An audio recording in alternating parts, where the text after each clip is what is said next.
নারী স্ত্রী এক পলকে আমার গোবিন্দ বদন দর্শন করছে। মা আমার তাড়াতাড়ি করে গোপালকে বলে নিয়ে বলছে, আরে গোপাল, তুই এমন দুষ্টামি করেছিস বোঝে কবি? আমি কিছু করিনি না, জানো এই ব্রজগোপীরা আমি যখন গোষ্ঠী যাই কি বলে, বলে গোপাল নাচ দেখা, নাচ দেখা, আর যদি নাচ না দেখা জানিস তোর মাকে নালিশ করবো। তাই তো আমার মা, ও মা আর সবাই নালিশ করতে এসেছে, এদের কথা শোনো না। গোপালের মলিন বদন দর্শন করে ব্রজগোপীরা বলছে, প্রভু তোমার এই মলিন বদন আমরা সইতে পারবো না, তুমি যত ইচ্ছা নমনি চুরি করে খাও, তোমার বদন দর্শন করবার ওই চরণ দর্শন না করলে, বদন দর্শন না করলে আমাদের যে দিন যায় না। তুমি কি সেটা বুঝো না? মন করে বলছে আর দাঁড়িয়ে আছে, ওটা যাচ্ছে না। নন্দরানী বলে, তোমাদেরকে ক্ষতিপূরণ আমি দিয়ে দেবো, যাও, আমার গোপালকে কিছু বলো না। তাই গোপালকে বসিয়ে দিয়ে বলছে, গোপাল বস, আমি নবনী ভাণ্ড ভিতরে রেখে আসি। মা মা আমাকে একটু দগ্ধ পান করাও। বারবার বলছে, আমাদেরকে কাজের সময় ছেলে পেলে যদি জ্বালাই না, বিরক্ত হয়ে থপ করে বসিয়ে দেয় না মায়েরা। তাই গোপালকে যেই বসিয়ে দিয়েছে, গোবিন্দ আবার বলছে, মা এই যে তুমি আমায় তোমার কোল ছাড়া করে এখানে বসিয়ে দিয়ে গেলে, আমি চাইলেও আমার বলে দিলে না, একদিন তোমায় কাটতে হবে। গোপাল বলে আয়, বলে কবে কবে? তার জন্য মাথুর মিলে আস্বাদন করতে হবে যেদিন গোবিন্দ মা এই ব্রজ পরিত্যাগ করে মথুরায় চলে গেছিলেন। তাই মা বলে, সেদিন তুমি গোপাল গোপাল করে কাঁদলে, আর সেদিন ও মা আমি চাইলে তোমার কাছে আসবো।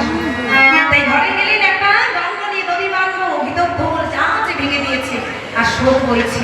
মা আমার নবনী ভাণ্ড নিয়ে গৃহে প্রবেশ করে দেখছে কি জানো, দড়িযুক্ত গীত বলে একসঙ্গে শোক বইছে। মা বলছে, আরে কে করলো? বাইরে থেকে সীতাম্বর যে করেছে সেটাকে ভিতরে আছে। মা যে ঘরে প্রবেশ করেছে, ওনার গোবিন্দ এক ছুটে বাইরে, মাও ছুটে, গোবিন্দ ছুটছে ছুটছে। মা আমার ধমক কপালে বল ভেবে দিয়ে গেলেন, গোবিন্দকে ধরতে পারছেন না। কিন্তু গোবিন্দ দেখছেন মা তো আর ছেপানো যাবে না, তাই মায়ের কাছে ধরা দিয়েছে, চুপটি করে দাঁড়িয়ে আছে। বাৎসল্য প্রেমময়ী মা যশোদা আমার গোবিন্দর কানটি ধরেছে। আমরা পারবো ভগবানের কান ধরতে, কিন্তু ভগবান তো নয়, তিনি সন্তান বলে কান ধরেছেন। বলে ভগবানকে আমরা সেটা দিই যে যেমন ভাবে ইচ্ছে সে তেমন ভাবে দিই, তাই না? সবটাই দেওয়া হয়, কেউ সন্তান রূপে, কেউ বন্ধু রূপে, কেউ সখা রূপে, যে যেমনি ভাবে পারে। এসে তাই কি হলো, কানটি ধরে মা আমার কাছে, দুষ্ট ছেলে দুষ্টমি করবি মা? না মা আর করবো না। তাই মা বলে, যা ধরে নিয়ে আসো, দাও আপনার বলি উদরত্না পেট। গোপালকে বাঁধা হবে কবে গো? এটা হচ্ছে দামোদর মাসের লীলা। বাঁধার চেষ্টা করলেন, বাঁধতে পারলেন না। পারলেন না গো, দুটো আঙুল ফাঁক থেকে গেল, একটা কি পাশ হচ্ছে, একটা সাধন শক্তি। বলে ভক্ত ঠিক সাধনা আর গোবিন্দ নামে করুণা, মাঝ পদে ভজন ঘাটে হয় মহামিলন, আর এই মহামিলনে আত্মহারা না হলে আত্মদর্শন হয় না। বলে পাগলের মতো যদি ভগবানকে ভালো না বাসা হয়, কখনো ভগবান প্রাপ্তি হওয়া যাবে না। কারণ যদি তোমার মনে কিঞ্চিত মাত্র অহংকার থাকে, গোবিন্দ প্রাপ্তি হওয়া যায় না।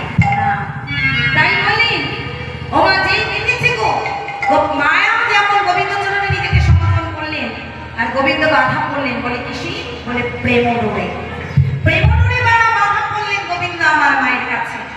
আর মা যে ঘরে কর্ম করছে, আর গোবিন্দ আমার সেই উপরের দিকে টানতে টানতে নিয়ে এসে যাওয়ার অর্জুন বৃক্ষে দুটি দিকে দুটো গাছকে স্পর্শ করে যেই টান দিয়েছে গো, ওই দিকে হলো মরিয়ে পড়ে তারা উদ্ধার হলো। গোবিন্দ চরণ প্রণাম করে তারা সবাই গমন করলো। তাই হচ্ছে শ্রীরাম জামালয়ের জন্য যে